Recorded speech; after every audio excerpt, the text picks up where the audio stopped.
Hey guys, for today's video, I will show you how to use TikTok for beginners.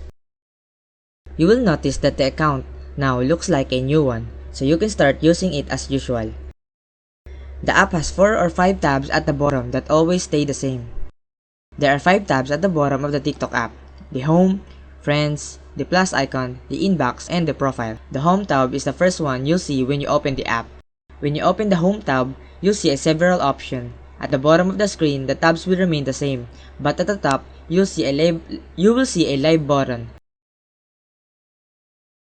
as well as the For You and the Search buttons. The following page is basically whoever you're following. If you're following your friends or whatever celebrities, if you want to see their TikToks, they are primarily going to be under the following. On the For You page, you see a random selection of TikToks. The search button allows you to search for content based on your location or interest. If you want to search for a specific TikTok or user, you can use the search button. As an example, you can see in the video that a search for a user is being performed.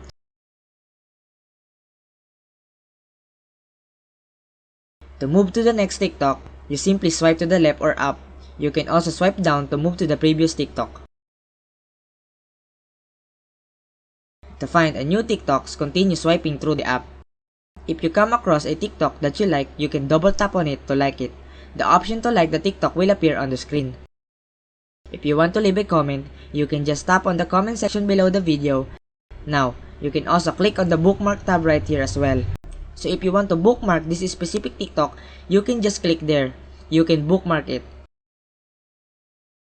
If you want to go, you can just click on the share button and repost the TikTok. You can send it to your friends or post it on your other social media platforms such as Snapchat, Facebook, or Instagram.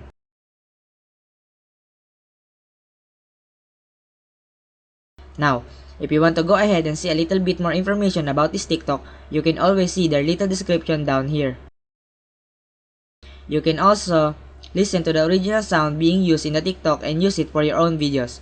If the creator has made it available to do this, you can click on the original sound option located at the bottom of the screen, and you will see the other people who have used the video or the sound for their own TikToks. Whoever made these TikToks, you can either click on their primary here. You can either click on their name here. You can click on the plus to follow them. At the end of the bottom tab, you will find the profile option. This is where you can access your own profile and view all the TikToks you have posted or uploaded. Now, if you want to actually make TikToks, to start creating a TikTok, simply tap on the plus button located at the bottom of the screen. This will take you to the TikTok recorder where you can begin making your video. So there you have it. Thank you for watching, and please don't forget to subscribe.